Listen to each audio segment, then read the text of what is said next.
नमस्ते दोस्तों, आप सभी को मेरे चैनल पे स्वागत करते हैं। दोस्तों, आज के टॉपिक पे हम आपको माइक्रोसॉफ्ट एक्सेल में एसआईपी कैलकुलेटर कैसे बनाते हैं इसका पूरा प्रोसेस स्टेप बाय स्टेप दिखाएंगे।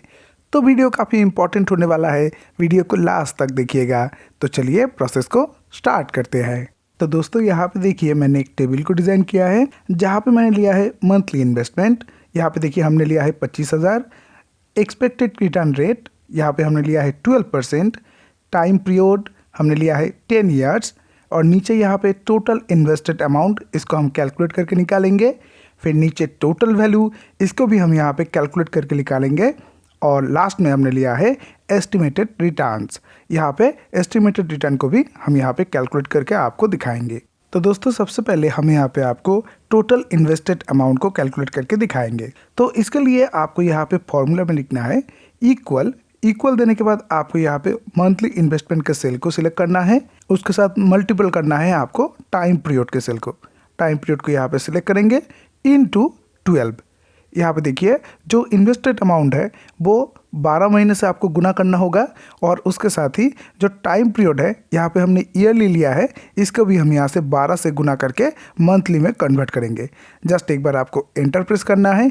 एंटर प्रेस करने के साथ ही यहाँ पे देखिए टोटल इन्वेस्टेड अमाउंट जो है वो यहाँ पे कैलकुलेट हो चुका है। तो दोस्तों, यह है टोटल इन्वेस्टेड अमाउंट। अब हम यहाँ पे आपको टोटल वैल्यू को कैलकुलेट करके दिखाएंगे। तो इसके लिए हम यहाँ पे फ्यूचर वैल्यू का जो फॉर्मूला है उसको अप्लाई करेंगे। इसके लिए आपको फॉर्मूला में लिखना होगा इक्वल FV। फर्स्ट ब्रैकेट को ओपन करेंगे। ओपन करने के बाद आपको सबसे पहले यहाँ पे देना होगा रेट। तो रेट में आपको यहाँ पे एक्सपेक्टेड रिटर्न रेट को सिलेक्ट करना होगा। इसको डिवाइडेड करना होगा आपको 12 से। फिर आपको देना है कॉमा। कॉमा देने के बाद आपको यहाँ पे देना होगा NPR। NPR मतलब कि आपका जो टाइम पीरियड है इसको आपको यहाँ पे सिलेक्ट करना होगा। फिर इसको आपको मल्टीपल करना होगा 12 से। फिर आपको यहाँ पे देना है कॉमा। कॉमा देने के बाद आपको यहाँ पे देना है PMT। PMT में आपको यहाँ पे आपका जो मंथली इन्वेस्टेड अमाउंट है इसको आपको यहाँ पे सिलेक्ट कर देना है। ध्यान रखिएगा, यहाँ पे आपको इसको सिलेक्ट करने से पहले एक माइनस साइन देना है, नहीं तो आपका जो अमाउंट आएगा वो नेगेटिव में आएगा। तो हम यहाँ पे माइनस देंगे। फिर आपको यहाँ पे मंथली इन्वेस्टेड अमाउंट के सेल को सिलेक्ट करना है। अब आपको यहाँ पे देना होगा एक कॉमा। कॉमा देने के बाद यहाँ पे देखिए PV, प्रेजेंट वैल्यू यहाँ पे हमारा कुछ नहीं है, हम इसको स्किप करेंगे। फिर से और एक कॉमा आपको यहाँ पे देना है। फिर आपको यहाँ पे देना है टाइप। तो टाइप में यहाँ पे देखिए दो ऑप्शन आपको मिलेंगे। पहला option end of the period और दूसरा option beginning of the period. तो हम यहाँ पे बिगिनिंग ऑफ द पीरियड को सिलेक्ट करेंगे।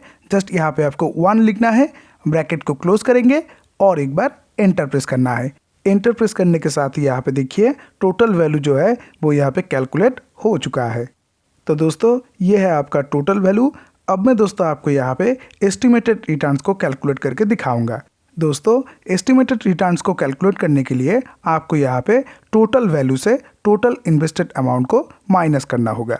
तो इसके लिए आपको यहाँ पे लिखना है इक्वल देने के बाद आपको यहाँ पे टोटल वैल्यू के सेल को सिलेक्ट करना है, माइनस आपको यहाँ पे टोटल इन्वेस्टेड अमाउंट के सेल को सिलेक्ट कर देना है।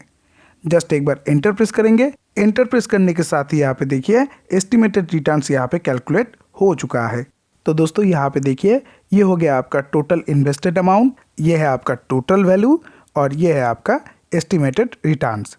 अब मैं इनको सिलेक्ट करके इनके अलाइनमेंट को सेंटर करूँगा। तो सिलेक्ट करने के बाद आपको जाना होगा होम टैब में। होम टैब में जाने के बाद यहाँ से आपको सेंटर अलाइनमेंट में जाके क्लिक कर देना है। क्लिक करने के साथ ही यहाँ पे देखिए इनका अलाइनमेंट यहाँ पे सेंटर हो चुका है। तो दोस्तों, अगर आप 25,000 रुपये 12% के हिसाब से 10 साल के लिए इन्वेस्ट करते हो तो आपका जो टोटल इन्वेस्टेड अमाउंट होगा वो होगा 30 लाख रुपए।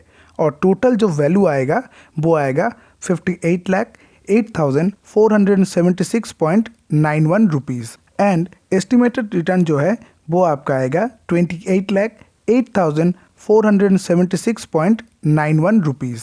दोस्तों, अगर आप यहाँ पे monthly investment amount, return rate and time period किसी को भी यहाँ पे चेंज करते हैं, चेंज करने के साथ ही ऑटोमेटिकली सारा कैलकुलेशन जो है वो यहाँ पे अपडेट हो जाएगा। तो मैं यहाँ पे दोस्तों मंथली इन्वेस्टमेंट अमाउंट को चेंज करूँगा। मैं यहाँ पे लिखूँगा 10,000। लिखने के साथ ही ऑटोमेटिकली यहाँ पे देखिए total invested amount, total value and estimated return, ये तीनों अमाउंट यहाँ पे देखिए अपडेट हो चुका है। मैं यहाँ पे दोस्तों रिटर्न रेट को चेंज करके 14% करूँगा तो यहाँ पे देखिए automatically total value and estimated returns जो अमाउंट है वो यहाँ पे चेंज हो चुका है।